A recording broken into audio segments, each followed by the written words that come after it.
Young faces, smiling for the prom or graduation. Portraits of lives cut short by violence.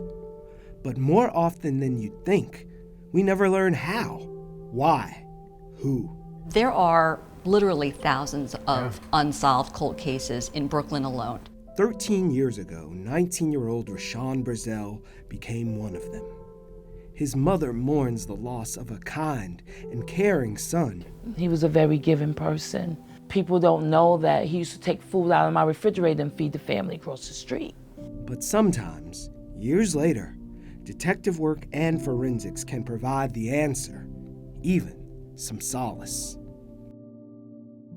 In other cases, a conviction comes quickly, but is the right man in prison? Carl King took it upon himself to prove his best friend was innocent. I did not have any formal training in investigation, no courses I took in legal studies. He put in decades of determination, but proving the law wrong is tough at any time, and even harder for poor and minority defendants.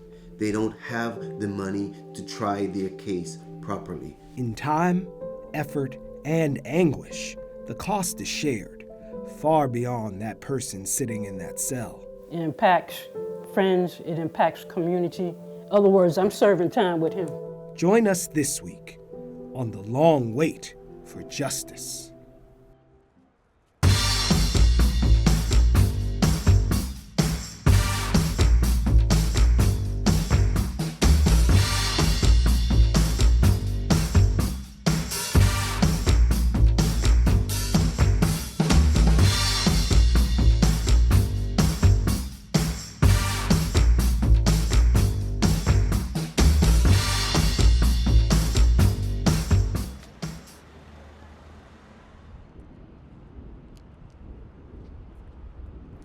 When it comes to criminal justice, if everything you need to know you learn from Law and Order, you may think the world is populated by prosecutors, police, judges, defenders, perps, and victims, where a bad thing happens and 43 minutes and a few commercial breaks later, the world is righted when the bad guy gets shipped to the clink.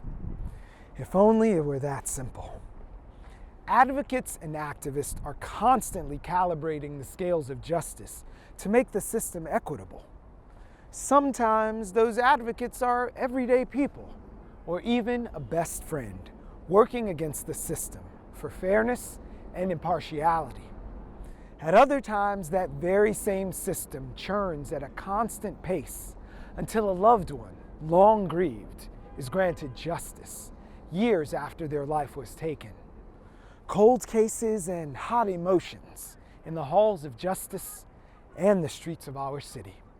A city where our mayor has an entire office devoted to working with citizens, law enforcement, the courts, and across city agencies with the mission of ensuring the public safety system works well so that every New Yorker is safe and treated fairly. An aspiration, a rallying cry, a caution. And for the next half hour, we go in on criminal justice. You know, he said, "Ma, if I ever leave, I want to be remembered for great things." On Valentine's Day morning, 2005, after a quick phone call with his mom, Desire, Rashawn Brazell left their Bed-Stuy apartment. 4 days later, 2 transit workers inside a tunnel of the A train at Nostrand Avenue came upon a bloody trash bag filled with dismembered body parts that were later identified as Rashawn's. He was 19 years old. For 13 years, the case went unresolved. The brutality of the case made local headlines and national news, with a feature on America's Most Wanted highlighting the search for Rashawn's murderer.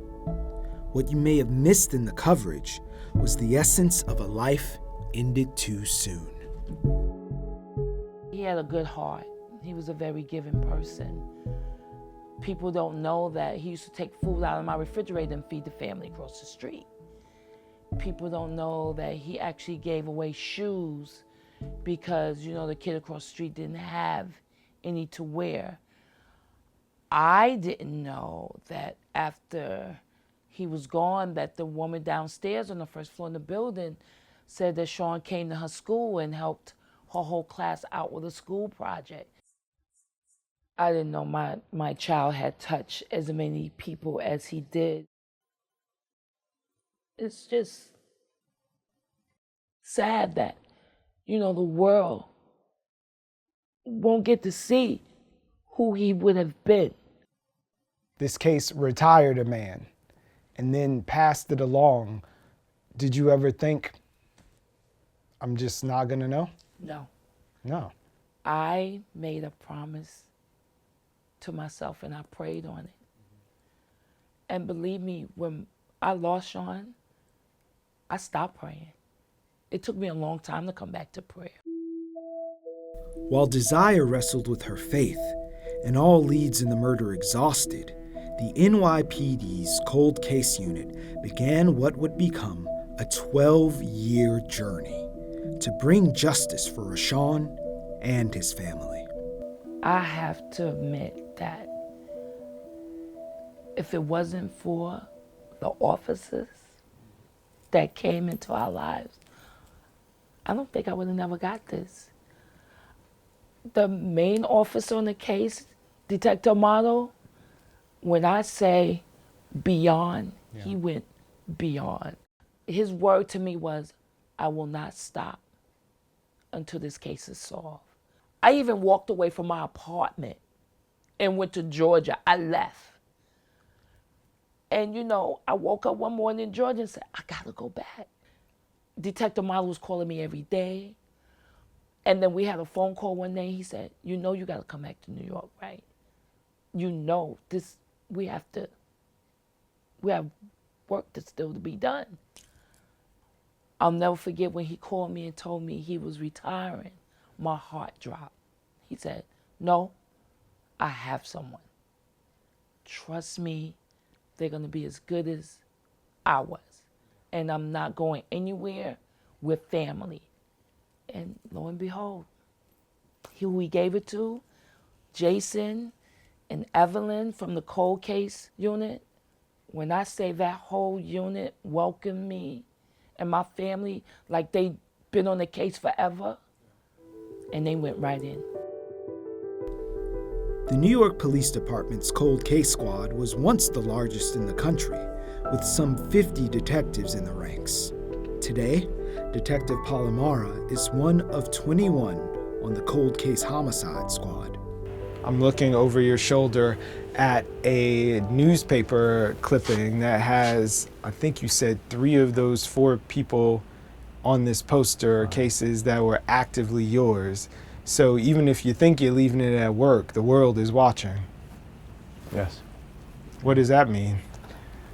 A little bit of pressure, but when you work for people like Ms. Brazell, the pressure goes away. It's more of becomes an obligation, a privilege. It's been a pleasure to work for her and her family. It makes it a lot easier.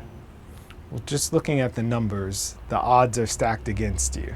Mm-hmm. There's piles of things that we don't know. What kind of person does it take to keep coming in every day and plugging away when you know that every day there's another file just put on top? Because when you actually get a case to the end and you speak to a mom, such as Ms. Brazell, and she cries to you and says thank you, you can hit every wall you want to hit. You can't replace that. So that's my motivation. And then you get up the next day and start all over again on something else. All over again. And I have his picture up as all my victims, and that's just motivation. More than a decade after Rashawn's death, Brooklyn District Attorney Eric Gonzalez endeavored to bring new technology to old-fashioned detective work by creating a forensic science unit, the only such office in New York State with an in-house forensic analyst. It's headed by Rachel Singer. There are literally thousands of unsolved cold cases in Brooklyn alone. And, you know, we're talking about hundreds of thousands of families who lost loved ones to some sort of violence and who never found out what happened to them. That date back how far? Oh, I would going back into the early 80s. Oh, wow. 10, 20 years ago, the forensic biology laboratory didn't look at certain items right away. They didn't look at fingernails. They didn't look at other items, trace evidence that might have been taken from the body. They went right to a post-mortem sexual assault kit and potentially any obvious wounds to the body. Now that we can go back and like just walk through things very methodically, we're able to find items such as fingernail scrapings or fingernail clippings that were never tested before, not because of anyone's fault or neglect, but because it just wasn't the protocol back then. And because there are new ways of doing that type of testing that have made the testing both faster and better, we are getting very, very good results in a number of cases. In November of 2016, the Cold Case Unit re-examined the evidence in the unsolved murder of 17-year-old Sharabia Thomas. DNA recovered from under her fingernails matched that of 38-year-old Kwahuru Govan, who was serving a 3-year sentence for armed robbery in a Florida jail. Detective PALAMARA and his partner brought Govan back to New York, where he was charged with Sharabia's 2004 murder and Rashawn's killing the following year. Govan lived across the street from Desire. He even attended Rashawn's funeral. I prayed for the first time that if God let me and my family just get the answers we want, I'll hold on to my faith. I'll never lose it again. And when I got that phone call, I was downtown Brooklyn. And I've never shared with nobody. I was coming out of the Gap and I dropped to my knees because I knew they had something to tell me. They called me, they asked me where I was. I said, I'm downtown. They came and got me and they said, we have someone. Now, was it a shock when they told me who they had? Yes, very much so. This family lived right across the street from me. I know this family for a very long time. Am I still shocked? Yes. Do I know how or what connected him? No. I'm gonna find out like everybody else when that trial starts.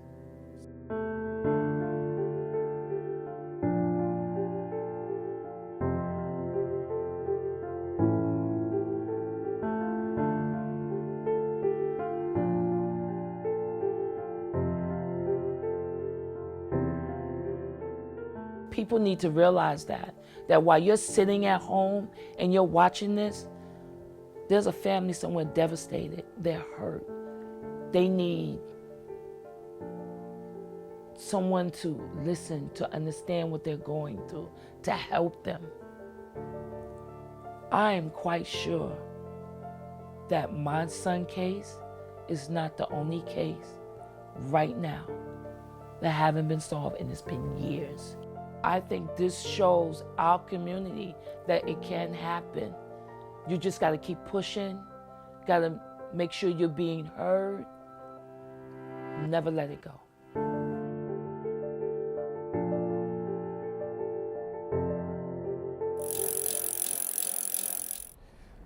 The Sixth Amendment of the U.S. Constitution guarantees the assistance of counsel for the accused in all criminal prosecutions, regardless of their ability to pay.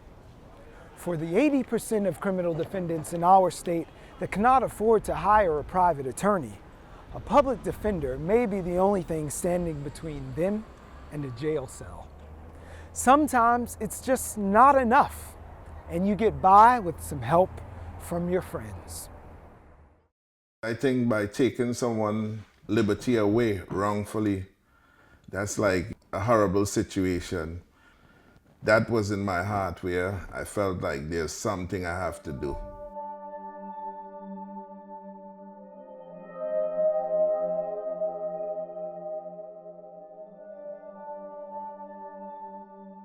My name is Carl King. Came out of Port of Spain, Trinidad, Caribbean. Came to New York in 1975 at the age of 13 years old. Lived in Prospect Heights first. Now I'm living in Crown Heights for the past 41 years. I did not have any formal training in investigation. No courses I took in legal studies.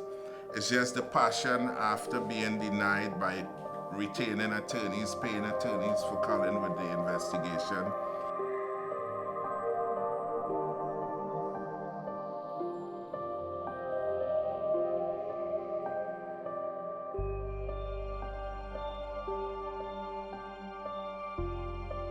Colin Warner case, that was like 37 years ago. Colin Warner was my childhood friend from Trinidad. Came to New York a few years after me in 1979. And someone pointed him out and said that they saw him commit a crime as far as killing Mary Hamilton. Well, first of all, supporting him. I'm working, in every way that I can to see, he get out. And retaining attorneys at first, when he was first incarcerated, trying to see if they can do the appeal where they would have the experience as appeal attorney to get him out. But throughout the years, we realized that these attorneys was just taking our money and not really doing the appeal in a way where they could perfect it. We realized that the way to go about this is to reinvestigate the case and see what happened from day one. Go through every piece of the materials to see the inconsistency, identify witnesses who was there in the scene, never called a trial, track them down, see what they had to say. I became a process server so that I could move around the court system and get familiar with court files, which it did help me a lot. Because in the end, I met a lawyer who was able to assist me with Colin's case.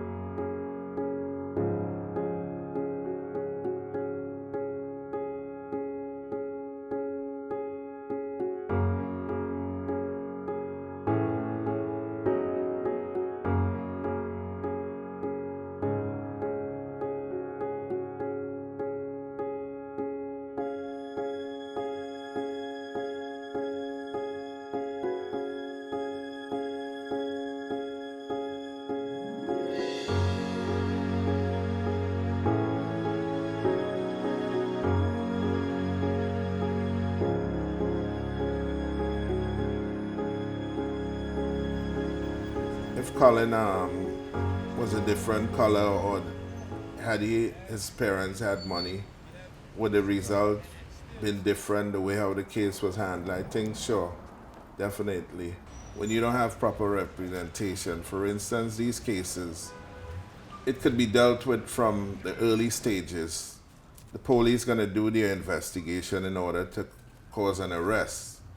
And with the information they get, if you are arrested and you have a private investigator to actually go out on the field and spend some time, he might uncover a lot of stuff that was not actually up front with the detective or the police who brought, the charges. So yeah, definitely race comes into place and class as far as what kind of money you have.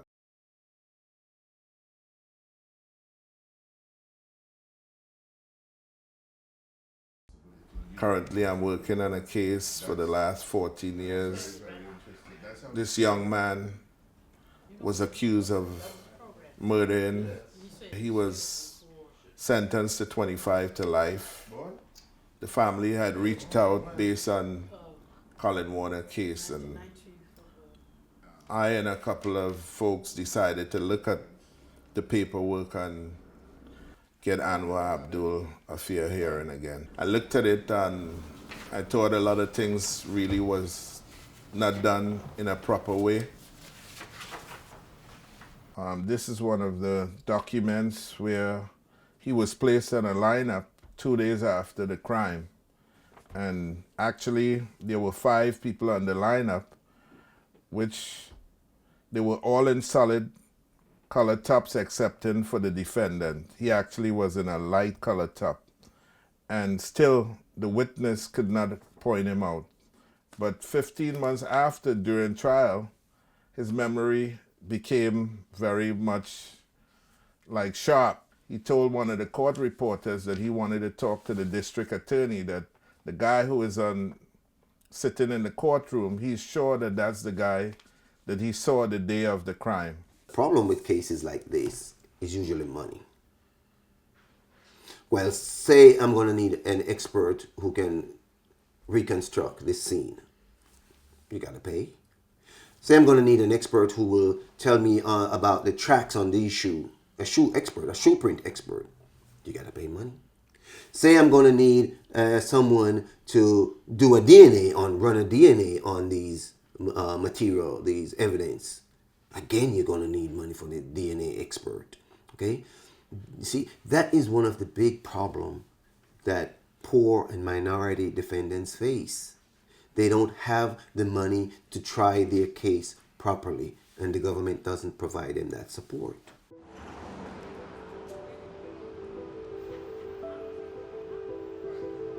Hi, Assalamu alaikum, dear Painting is something I do with a smile. If I can't smile, I grin. And if I can't grin, I put the painting away until I can. With this painting, I smile all the way.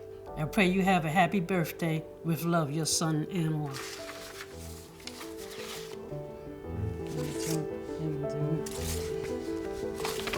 That one was from Sing Sing.